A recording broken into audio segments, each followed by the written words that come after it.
Assalamualaikum warahmatullahi wabarakatuh.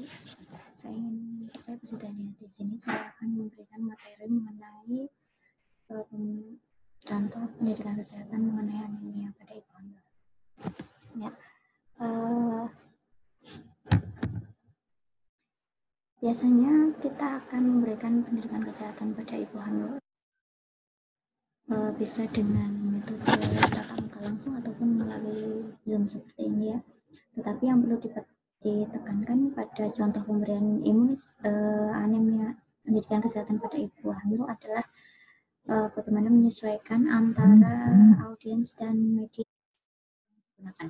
Ya, oke, pada pertemuan ini saya akan menjelaskan apa itu anemia pada ibu hamil selama 30 menit ke depan. Ini adalah bahan untuk praktikum Penkesnya ya. Silahkan Anda bisa menerapkan apa yang saya contohkan untuk aplikasi langsung nanti di lapangannya pada akhir pertemuan. Biasanya untuk sesi pertama ini kita akan mengawali dengan menjelaskan latar belakang kita. Misalnya saya di sini adalah Pusitania, saya dosen keperawatan maternitas di Universitas Harapan Bangsa, Fakultas Kesehatan. Di sini saya akan memberikan materi mengenai anemia pada ibu hamil. Kemudian 30 menit ke depan nanti setelah penjelasan saya akan memberikan evaluasi tanya jawab berkaitan dengan metode ini.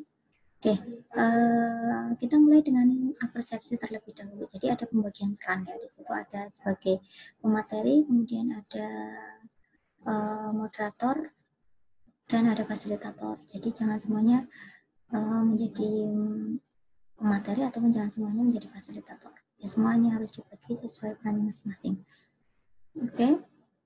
Untuk materi yang pertama kita biasanya akan persepsi terlebih dahulu, penyamakan persepsi antara materi dengan audiensnya. Misalnya ibu-ibunya adalah ibu hamil yang baru pertama kali datang ke penyerahan, maka kita ukur dulu sejauh mana pengetahuan mereka tentang anemia tersebut. Misalnya apakah ibu pernah mengalami anemia sebelumnya atau di kehamilan sebelumnya itu pernah terdeteksi anemia atau ada tetangga yang pernah mengalami anemia atau tidak. Kemudian setelah itu kita masuk ke penjelasan termin.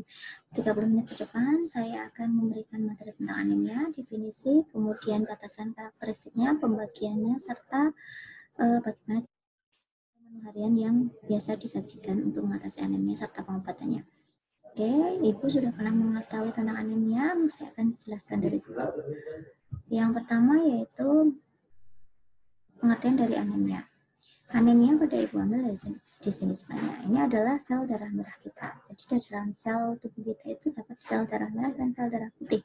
Sel darah merah fungsinya adalah untuk membawa mengangkut oksigen dalam tubuh kita. Nah ini sehingga kondisi anemia adalah kondisi di mana sel darah merah menurun atau menurunnya hemoglobin sehingga kapasitas daya angkut oksigen ini menjadi rendah sehingga kebutuhan organ pada ibu serta janinnya akan berkurang selama kehamilan. Nah, anemia dalam kehamilan adalah kondisi yaitu kadar HB-nya di bawah 11 gram. Bisa di sini dilihat karena kadar HB normal itu kan lebih dari 11 gram ya. Jadi kalau ibu pada pemeriksaan pertama ibu mengalami anemia pasti akan terukur kadar HB-nya itu di bawah 11. Dan jika pengambilan darah pada pemeriksaan laboratorium itu ibu kurang dari 10 atau 8 sampai 10 gram maka ibu terdeteksi anemia ringan, serta jika dikatakan berat jika kondisi HB-nya di bawah 8 maka ini perlu penata laksanaan. Jadi ini adalah kadar hemoglobin atau sel darah merah pada orang yang mengalami anemia. Sangat berbeda dengan ibu yang normal ya, di mana kandungan sel darah merahnya banyak. Jadi biasanya ditandai oleh banyak hal. Kemudian anemia dalam kehamilan disebabkan karena kekurangan zat besi. Jenis pengobatannya kalau cuma pengobatan zat besi ini relatif mudah. Darah akan bertambah banyak dalam kehamilan yang lazim disebut leukemia. Akan tapi bertambahnya sel darah merah akan sangat berkurang jika dibandingkan dengan penjumlahan plasma. Ini yang disebut dengan pengenceran yang berlebihan. Penyebab anemia pada umumnya adalah kurang gizi, kurangnya zat besi dalam diet dan malabsorpsi sehingga kehilangan darah yang banyak selama masa kehamilan dan haid, atau penyakit yang lain seperti TBC, paru, cacing, dan lain sebagainya, atau malaria. Jadi di situ ya pentingnya mengetahui penyebab dari anemia pada ibu hamil tersebut. Apakah mengalami tersebut atau tidak. Kemudian yang akan saya jelaskan selanjutnya adalah definisi anemia. Dari sudah memahami apa itu anemia tadi. Kemudian yang selanjutnya adalah kita mengetahui klasifikasi anemia. Anemia zat besi adalah anemia yang paling sering terjadi di mana tubuh mengalami kekurangan zat besi, di mana karena makanan yang kita serap itu kadar zat besinya kurang atau gangguan reabsorpsi dan penggunaan terlalu banyak zat besi, kelebihan zat besi, tetapi sebenarnya lebih banyak kekurangannya daripada kelebihannya. Anemia yang kedua adalah megaloblastik dan yang ketiga hipoplastik, yang keempat hemolitik. Anemia megaloblastik ini biasa disertai pada kondisi di mana asap folatnya kurang sehingga disebut dengan anemia megaloblastik. Sedangkan anemia hipoplastik ini adalah tempat di mana produksinya di sum-sum tulang ini rusak atau berkurang sehingga produksi sel darah merah ini sangat kurang. Kemudian anemia hemolitik yaitu penghancuran anemia yang disebabkan karena penghancuran sel darah merah yang berlangsung cepat, yaitu karena penyakit yang menyertainya atau misalnya malaria. Jadi itu adalah beberapa definisi anemia, sedangkan saya sekarang akan menjelaskan mengenai faktor yang mempengaruhi anemia pada ibu. Jadi ada beberapa faktor yang bisa menyebabkan anemia pada ibu. Sudah paham ya tentang definisi dan klasifikasinya. Kita akan membahas tentang apa sih yang menyebabkan faktor-faktor anemia pada ibu. Yang pertama adalah umur. Semakin tua umurnya kehamilan, maka ibu akan berisiko untuk mengalami yang namanya anemia.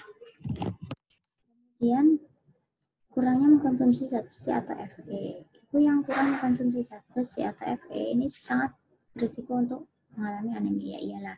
Kemudian frekuensi dan jarak kelahiran yang terlalu dekat, misalnya lebih dari kurang dari 2 tahun sudah hamil lagi dan lain sebagainya. Nah, ini bisa menyebabkan yang namanya kondisi anemia atau kurangnya energi kronis.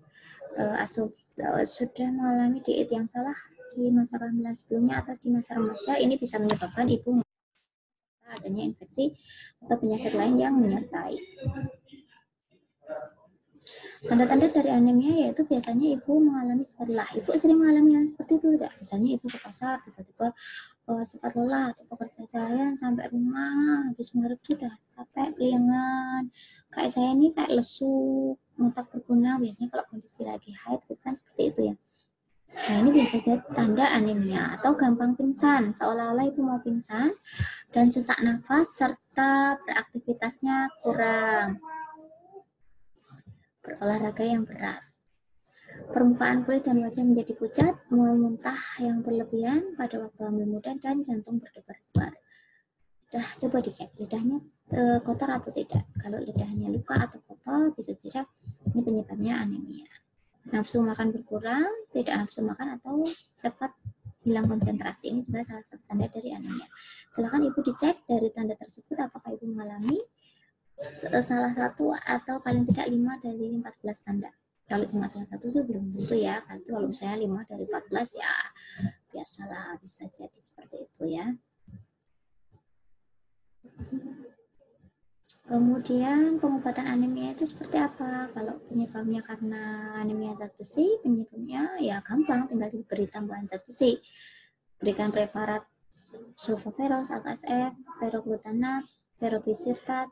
Pemberian preparat 60 mg dalam sebulan itu bisa meningkatkan 1 gram zat besi. Oke, pengobatan melalui suntikan penderita tidak bereaksi atau tidak naik dengan pemberian preparat oral, atau ibu mual muntah dan tidak tahan dengan pemberian preparat zat besi tersebut, atau ada gangguan saluran cerna dan masa kehamilan yang tua sehingga butuh penanganan segera. Ini diberikan suntikan sulfaperos. Penegakan diagnosanya bisa ditegakkan dari itu tadi hasil anamnesa tersebut, apakah ada 5 gejala dari 14 gejala tersebut atau tidak. Misalnya ibu mengalami pusing, gampang lelah, mata berkunang-kunang, mual muntah di awal kehamilan, lidah kotor, dan lain sebagainya. Nah, ini pada pemeriksaan perlu dicurigai ibu mengalami anemia, periksa tanda dan gejalanya, serta rujuk untuk pemeriksaan laboratorium berupa pemeriksaan darah. Bisa dengan menggunakan preparat sahli ataupun talpisa. Biasanya dilakukan 2 kali selama kehamilan di trimester 1 dan trimester 3. Jika hasilnya HB-nya kurang dari 11, kalau masih 11 berarti tidak anemia, tapi kalau 9 sampai 10 bahkan tadi 8 anemia ringan dan kurang dari 8 anemia sedang. Anemia berat kurang dari 7. Kebutuhan zat besi pada wanita itu bermacam-macam. Kebutuhannya misalnya sekitar 800 mikrogram, sehingga sekitar 300 itu untuk keperluan janin dan plasenta, 500-nya untuk meningkatkan massa hemoglobin maternal. Sisanya itu akan terekspresi lewat urin, usus, dan kulit. Jadi, setiap 100 kalori akan menghasilkan paling tidak 8-10 mg zat besi. Perhitungannya jika makan 3 kali sehari dengan 2.500 kalori, maka sekitar 20-25 mikrogram zat besi per hari. Jadi masih sangat kurang ya. Kalau 288 itu 800 mikrogram. Maka pemberian preparat zat besi selama 60 mg dalam 30 hari itu 3 bulan itu penting sekali untuk meningkatkan atau profilaksis anemia. Nah, anemia yang kedua adalah anemia megaloblastik. Di sini adalah anemia yang disebabkan oleh kurangnya asam folat. Lebih jarang karena B12. Ini karena asam mual muntah dan lain sebagainya. Pengobatannya ya pasti memberikan asam folat 15-30 mg. Vitamin B12, sulfaperos 3 kali 1, FE, dan pemberian pada kasus yang berat jika hasil perorangannya lambat maka diberikan transfusi darah. Anemia hipoplastik ya karena proses pembuatannya sumsum tulangnya rusak maka produksinya juga akan semakin turun, maka diperlukan pemeriksaan diantaranya adalah sel darah tepi dan biasanya kalau produksinya kurang ya transfusi. Jika anemia hemolitik karena hemo yang lisis, darahnya yang lisis terus-menerus, lebih banyak yang pecah daripada yang dibuat, maka ini pun dibutuhkan transfusi yang berkala. Jadi tiap berapa bulan sekali dia harus transfusi. Anemia ini biasanya disertai dengan kelainan gambaran darah, kelemahan, serta komplikasi pada organ vital misalnya jantung dan paru-paru. Biasanya disertai oleh infeksi sebelumnya. Jika ada infeksi maka berikan tambahan darah dan atasi infeksinya. Yang selanjutnya dampak anemia pada ibu dan janin. Jadi anemia ini sangat mengancam nyawa ya bagi ibu dan bagi anak. Kalau bagi ibunya bisa terjadi keguguran, bisa terjadi partus prematurus atau kelahiran kurang dari masa kehamilannya.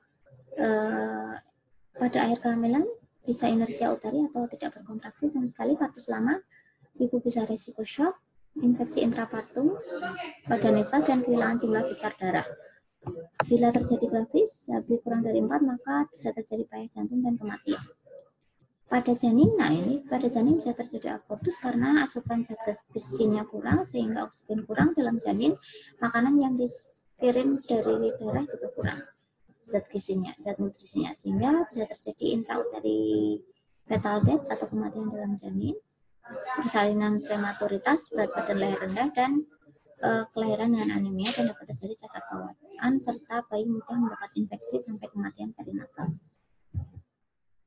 Bagaimana pencegahannya? Pencegahannya yaitu mengkonsumsi zat besi yang cukup untuk memenuhi kebutuhan tubuh. Contohnya di sini adalah sayuran berwarna hijau, ada bayam, ada kangkung, ada sawi, ada kacang panjang, ada brokoli, dan lain sebagainya.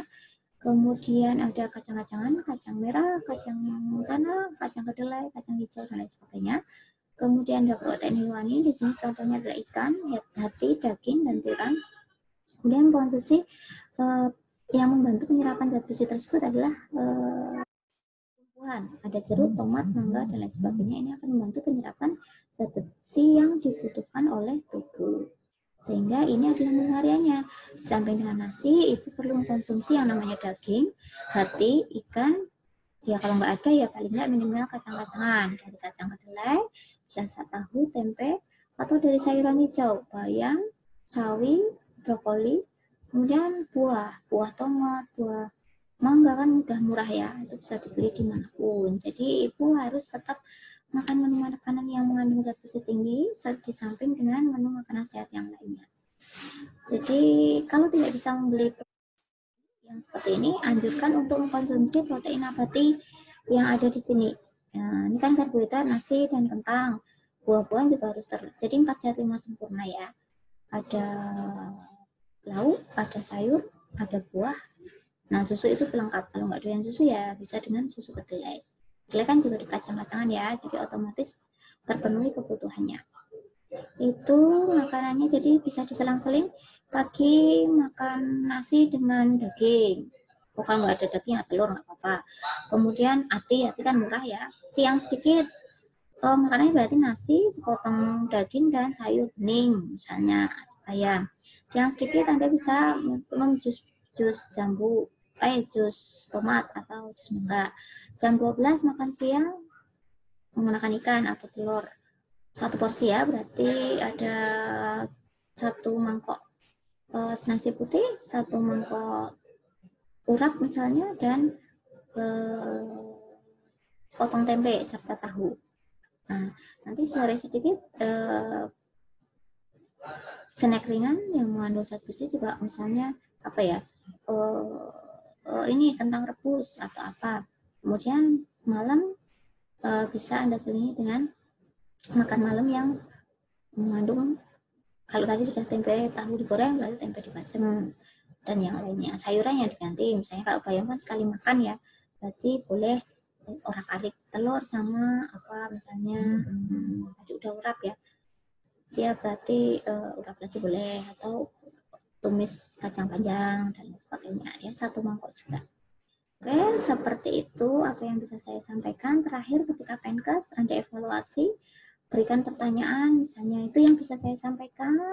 Apakah ada yang mau bertanya? Jika ada, berikan apresiasi, misalnya berikan hadiah atau reward, atau cek darah gratis juga bisa. Atau ada yang bertanya, misalnya sebutkan 2 makanan menu sehat untuk gizi diet ibu anemia, atau misalnya berikan contoh 2 contoh pembagian anemia apa saja yang termasuk penggolongannya. Kemudian berapa kadar zat besi yang disebut dengan anemia ringan. Itu adalah jenis-jenis evaluasi yang bisa Anda lakukan. Jangan lupa tetap harus dievaluasi ya, untuk mengukur sejauh mana pemahamannya terhadap materi yang Anda sampaikan. Terima kasih atas perhatiannya. Evaluasi juga, evaluasi proses, sejauh mana peran dari semua anggota tim dan peran serta Anda dalam masyarakat. Terima kasih atas perhatiannya, semoga bermanfaat. Jangan lupa penilaiannya tetap ada micro teaching SAP dan contoh dari leaflet serta media yang digunakan. Seperti itu dari saya. Cukup sekian. Wassalamualaikum warahmatullahi wabarakatuh.